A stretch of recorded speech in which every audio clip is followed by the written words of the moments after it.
And now I'd like to welcome to the program Holger Schmieding, Chief Economist from Berenberg Bank. Hello, sir, and thank you for joining us tonight. Hello, thank you for inviting me. Yes, now, new sanctions on Russia announced during the G7 summit. Now, do you think, well, we've seen lots of sanctions on Russia, but do you think these ones will be particularly painful?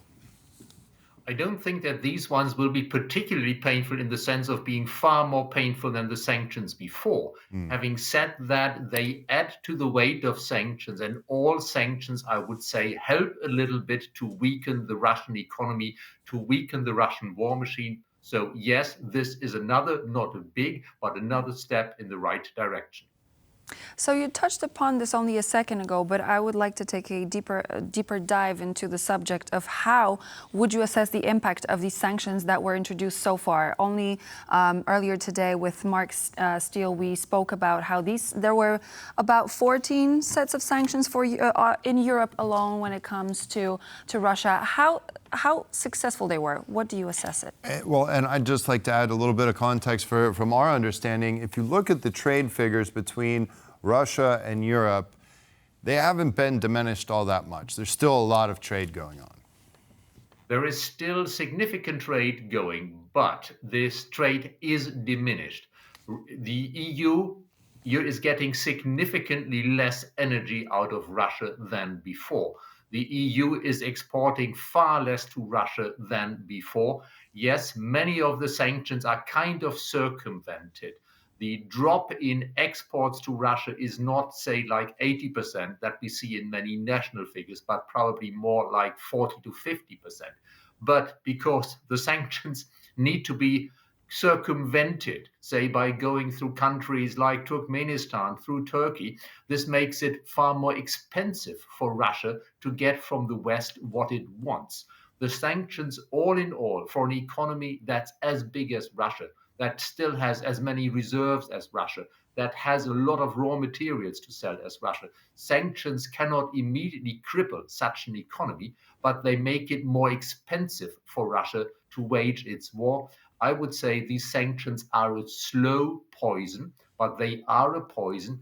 And if we stand firm for long enough, then the sanctions will eventually weaken the Russian military machine, the economy further. We just have to remain firm and close sanction loopholes. Now, are there any steps in terms of sanctions that Western countries can take to continue the pressure, to deepen the severity of the sanctions, and to expedite the grinding down of Russia, which is what we expect to impact the war in Ukraine? Well, the major task is probably to make it more difficult for Russia to circumvent these sanctions, to go against sort of the Russian Black Fleet, to make it more expensive, more difficult for Russia to export its oil, to have secondary sanctions on everybody who is helping Russia to avoid the Western sanctions. Steps like that, closing the loopholes or making it more costly for Russia, more difficult for Russia to use loopholes to get around the sanctions. That, I think, is much more important than tightening the sanctions from the West, making sure that others find it more difficult to help Russia in avoiding it. That's the key. So the deal on frozen assets of Russian central bank, is it a good idea or is it not a good idea? There's been a lot of talking about frozen Russian assets and using them in order to help Ukraine. What's your opinion on this? It is a great idea and we should do more of that. And in the end, we should use not just the proceeds from these assets, but the assets themselves for funding the Ukrainian defensive effort and for rebuilding Ukraine. It does raise significant legal questions, yes, but in the end, the Russian aggression is such a breach of international law that the West would be justified in basically not just seizing the assets, but handing them over to Ukraine. What we are seeing now is a first significant step in that direction, and I hope that further steps will follow. Right. Certainly, I think there's also a lot of opinions out there that are saying that simply it can't be done, that the assets will be confiscated and then used for Ukraine. But I think that's a fair assessment and something that we look forward to. Now, the G7 is also going to talk about China, and the main topic, Chinese state subsidies and unfair competitive advantage. Now, do you foresee the next steps besides Russian tariffs on, the recent tariffs on Chinese EVs that we've seen from the European Commission? I hope that we will not enter into a trade war. That means we should be very careful of how we approach the Chinese questions. In cases where there are really huge subsidies, yes, we have to go against it. In cases where we have to watch our own security concerns, where we have to watch which data we share with China, we have to be careful.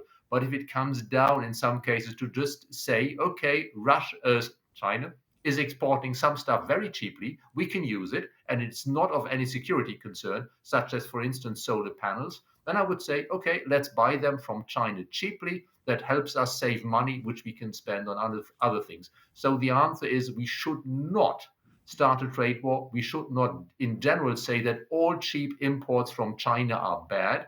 But if the subsidies are so big that they could cause industrial disruptions on the severe scale in Western Europe, or if security concerns are there, then of course we have to act against it. I do expect that there will be a bit of tit for tat, but hopefully not too much in response to what the EU has now announced. Well, I'd like to follow up on that. Do you think that it shows somewhat of a double standard, imposing a 38.1% tariff on Chinese EVs when the Green Deal foresees a quick and cheap transition? The consumer in Europe is going to bear these costs. So does this show that the Green Deal is somehow flawed? That the economics are paramount to the ecological effects that the policy is intended to bring about? That's indeed a very interesting question, because it does, in a way, slow down the Green Deal a bit if we do not simply accept the Chinese subsidies and get electric vehicles cheaply and solar panels cheaply from China. Good point. However, again, what we need to watch is that we do not get such a rapid disruption, say, in European industries, that this could cause social concerns, political concerns, and possibly an overall bigger backlash against free trade. So if China subsidizes too much, if this is too much of a problem, then of course we have to slow down, you could say, the Chinese gain in market share. Mm-hmm.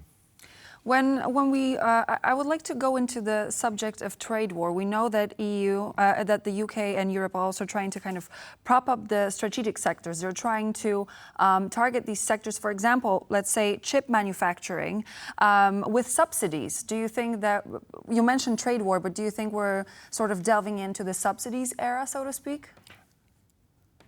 Yes, in some cases it is necessary. It makes sense to use subsidies, because we do need to be at least somewhat independent from China when it comes to some high-tech industries, which are of strategic, including military strategic value.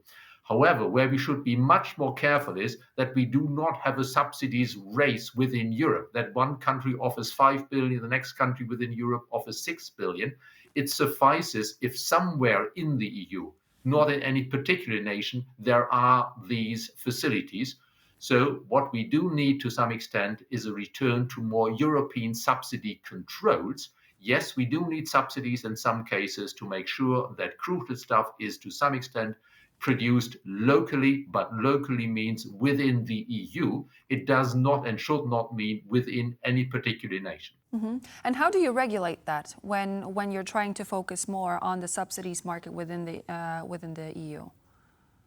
Basically, I think this is a concern for the European Commission, which in the wake of the pandemic has given countries a lot more freedom on subsidies. I think we now should strengthen the oversight of the European Commission, of Brussels, over subsidies within the EU, so that we do not have nations within the EU competing with each other for certain industries by offering ever bigger subsidies, because the end result would only be that there is too much of a subsidy that is paid, whereas we could have had the production facility somewhere in Europe with a much smaller subsidy. So a bigger role for Brussels in this respect, yes.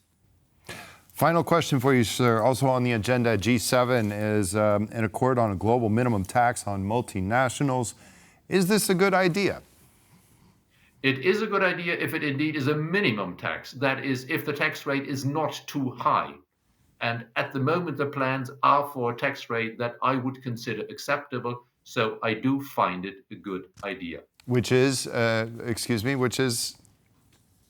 Somewhere between 10 and 12.5%, I would say, is a good international tax rate that we could bear. Anybody who goes above 15%, 15%, I think is going too far. And anybody who dreams about much more would get me saying, no, careful, we should not have too much government, too much taxes, but a minimum 10% and a little bit above 10% makes really sense as a global minimum tax.